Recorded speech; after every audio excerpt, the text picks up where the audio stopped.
Hello there, my name is Ted Mokantine, and this is my fourth video in my series, An Introduction into Chess. This is just going to be a quick video here about the queen. In our previous videos, we have learned about the rook and the bishop.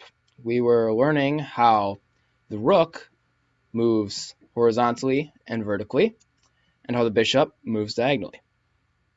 Now, these pieces cannot jump over other pieces, but they are still pretty powerful in seeing that they can move in a great variety of squares here, in which will hopefully allow you to control a lot of squares on the chessboard. Now, one of you may ask, well, why do I want to control squares on the chessboard?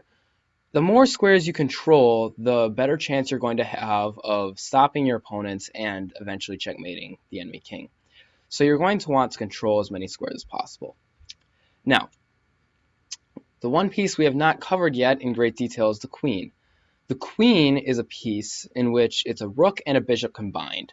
So the queen is pretty much the most powerful piece on the board. It can move horizontally, can move vertically, and it can move diagonally.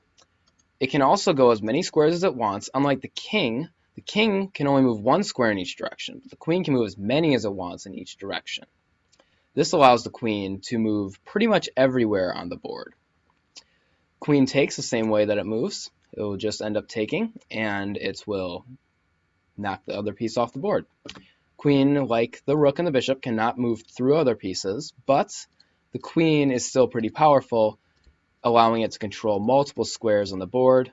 As you can see, this queen right here controls several squares, and it's not a piece that you're necessarily going to want to lose.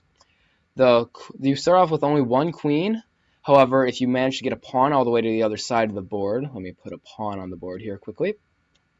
If you put a pawn on the other side of the board, then you can effectively get a queen. As you can see here, I just turned my pawn into a queen, and now I have a new queen. So, thanks for watching, and hope to see you again.